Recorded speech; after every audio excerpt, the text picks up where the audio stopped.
Assalamualaikum warahmatullahi wabarakatuh. Selamat pagi, salam Jos People. Eh, Pagi ini saya akan membahas masalah yang dirasakan oleh kebanyakan dari reseller ya. Jadi banyak reseller yang mengeluh tentang saya sudah posting tapi belum mendapat pesanan.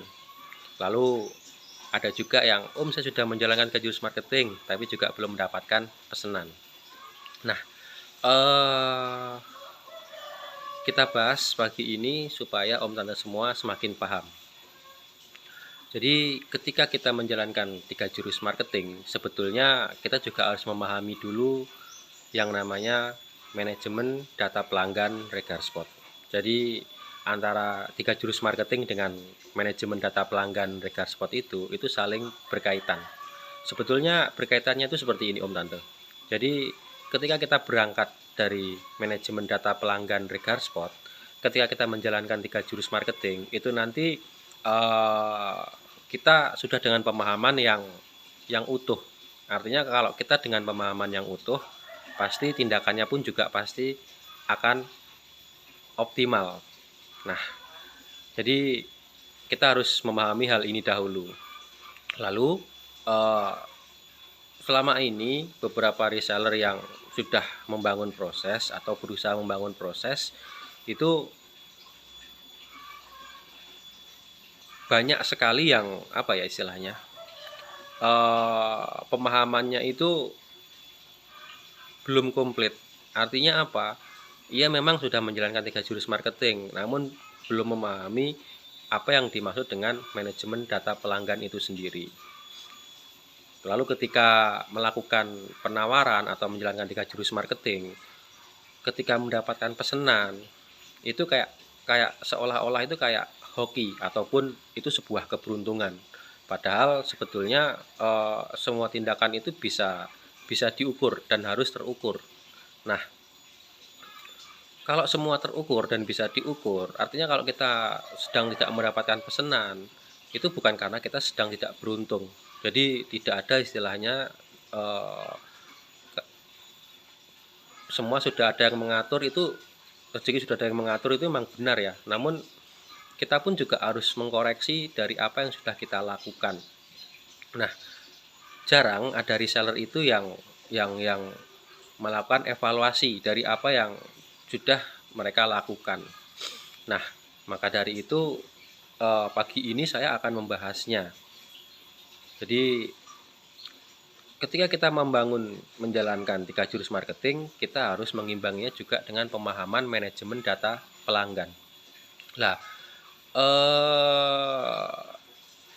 sedikit cerita, jadi dari awal Regar Spot berdiri sampai hari ini, yang kita gunakan untuk melakukan penawaran itu adalah Facebook. Nah, ini perlu saya cek dulu nih ke Om Tante semua. Karena ada beberapa reseller itu yang menganggap Facebook itu sudah jadul atau Facebook itu sudah kuno. Nah, sebetulnya kita di Regar Spot itu tadi memakai Facebook itu untuk membangun style marketing kita. Jadi nanti akan kita bahas seperti apa sih Facebook itu sendiri dengan manajemen data pelanggan Regar Spot.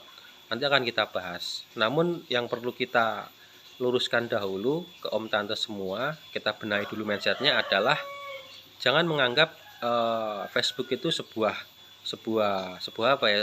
aplikasi yang jadul ataupun yang sudah kuno. Karena dengan menggunakan Facebook kita sudah membuktikan bahwasanya kita bisa menghasilkan keuntungan dari situ.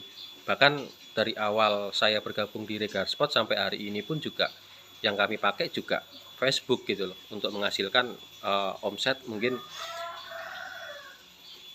yang sudah luar biasa ini gitu. Jadi Om Tante semua harus membenahi dulu mindsetnya tentang Facebook. Facebook itu ya memang kalau dibilang kuno, dibilang jadul.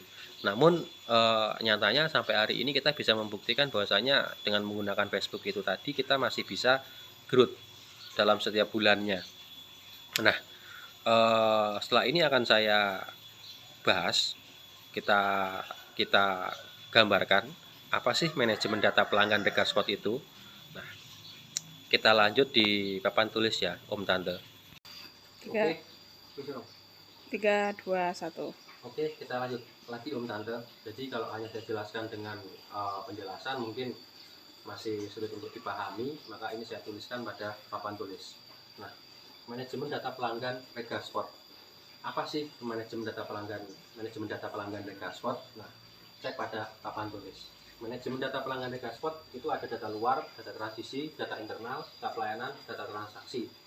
Nah, sampai di sini saya rasa Om Tante masih bingung, maka saya jelaskan ke detailnya. Jadi data luar itu adalah semua manusia yang pakai atau menggunakan media sosial. Itu data luar.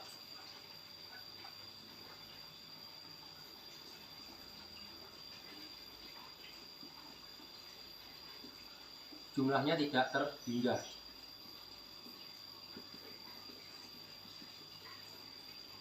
Nah, nanti karena tulisan saya juga kurang bagus, nanti saya share di detailnya ya Om Tante. Jadi data luar itu adalah semua manusia yang pakai media sosial.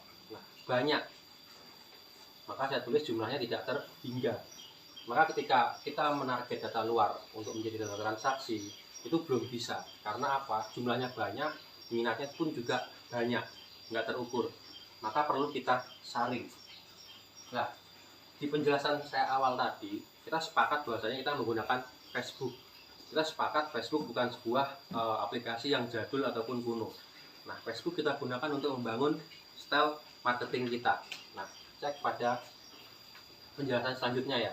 Jadi data luar tidak bisa kita tarik ke transaksi karena jumlahnya tidak terhingga, motifnya atau minatnya pun juga banyak. Maka kita saring ke data transisi. Yang kita gunakan adalah Facebook. Nah, targetnya berapa? 5.000 pertemanan Facebook.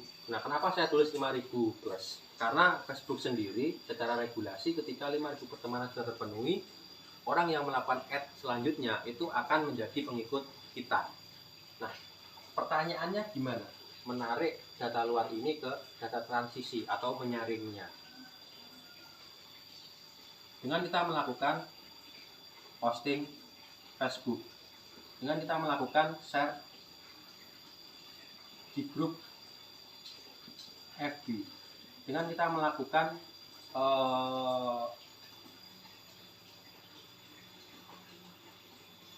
share di marketplace Facebook.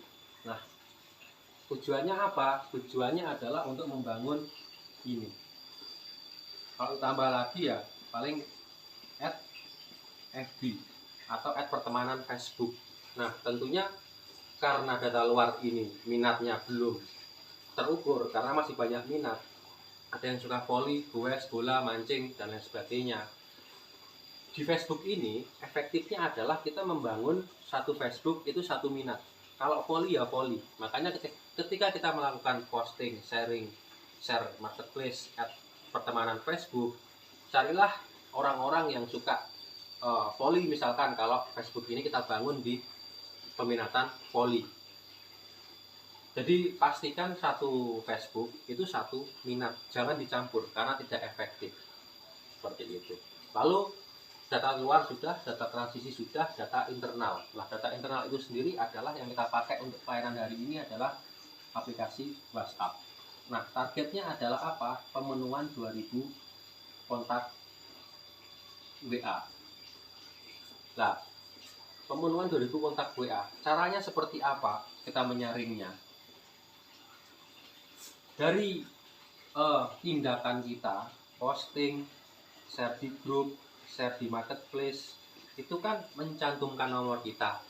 Nah, ataupun ketika kita bikin postingan ada yang komen. Nah, itu kita tarik ke WA. Ditarik ke WA dengan menyimpan nomornya. Nah, sehingga kita menarget 2.000 itu dari tindakan ini juga sebetulnya. Menyaringnya adalah dengan tindakan ini. Lalu dari 2.000 kontak WA ini supaya terjadi pelayanan itu seperti apa, ya pasti kita layani, itu sudah pasti otomatis. Nah, ada beberapa tindakan yang bisa dilakukan untuk memancing kontak WA kita ataupun customer ataupun member toko kita itu untuk bertanya. Nah, beberapa caranya adalah dengan melakukan BC. BC kalau tidak paham atau belum paham, BC itu adalah broadcast WA. Nah, selanjutnya ada bikin story WA. Nah, bikin story WA ini pun ada beberapa reseller yang belum paham juga. Jadi syaratnya adalah ketika story itu bisa dilihat oleh teman kita, syaratnya adalah saling menyimpan nomor.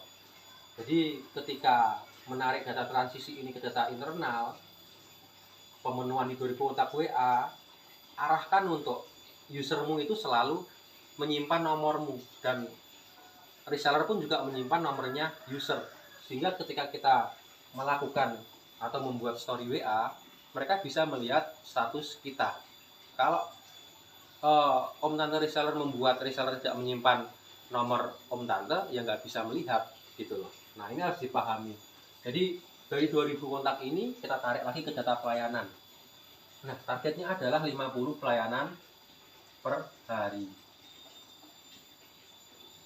Tindakannya apa untuk memunculkan atau membangun 50 pelayanan per hari? Tindakannya adalah ya seperti yang saya jelaskan tadi, ada BC, ada bikin story WA, seperti itu. Lalu setelah data pelayanan terbangun, kita masuk pada data transaksi. Nah, data transaksi itu sendiri gini, jadi Regarspot itu ketika berdiri sampai dengan hari ini menciptakan sebuah rumus ya. Jadi dari apa yang kita lakukan ini, kita nggak usah menarget banyak-banyak dahulu, cukup 10% saja. Nah, artinya dari 50 pelayanan per hari ini, ketika kita tarik peluangnya adalah 10%, maka peluang transaksinya adalah 5 transaksi per, atau 5 slot per hari gitu aja ya, supaya kita lebih familiar. Nah, jadi dari 50 pelayanan per hari itu peluangnya 10% akan memunculkan atau menciptakan 5 slot per hari. Nah, saya rasa kondisi di lapangan bisa lebih bisa kurang ya untuk 5 slot per hari. Bahkan saya nggak 50 pelayanan per hari aja sudah bisa 5 slot per hari. Iya, memang ada yang seperti itu juga karena prognosis sebelumnya kan seperti itu. Nah, namun untuk lebih amannya sebetulnya ciptakan 50 pelayanan hari untuk memastikan rata-rata 5 slot per hari. Jadi kurang lebihnya seperti ini untuk manajemen data pelanggan. Nah, maka seperti yang saya jelaskan di penjelasan awal tadi, ketika kita memahami atau menjalankan 3 jurus marketing, itu belum komplit kalau kita belum memahami manajemen data pelanggan. Karena pemahaman yang komplit itu juga akan menentukan tindakan kita tepat atau tidak, seperti itu. Jadi ini sekalian closing statement tentang apa yang saya jelaskan tentang manajemen data pelanggan. Permasalahan di awal tadi, saya belum mendapat pesanan, saya sudah menjalankan 3 jurus marketing tapi juga belum mendapatkan pesanan. Nah, mari kita cek materi ini ya. Jadi saya harap ini bisa menjawab ataupun menjadi solusi di permasalahan om tante semua. Kuncinya adalah pemahaman kita harus komplit. Jadi 3 jurus marketing kita jalankan, namun satu sisi juga kita harus memahami manajemen data pelanggan. Nah, saya rasa untuk materi kali ini cukup sekian dahulu. Nanti kita sambung lagi, dan ketika ada yang masih bingung, saya harap silakan komen di kolom komentar ya. Nanti akan kami bahas satu persatu. Jadi seperti itu. Mungkin dari saya ini aja dulu, Tante. Next time kita bertemu lagi. Terus jangan sungkan untuk bertanya. Meskipun harus mengulang-ulang pertanyaannya nggak masalah. Yang penting om tante semua paham. Gitu. Sekian. Wassalamualaikum warahmatullahi wabarakatuh. Selamat pagi. Salam Joss People.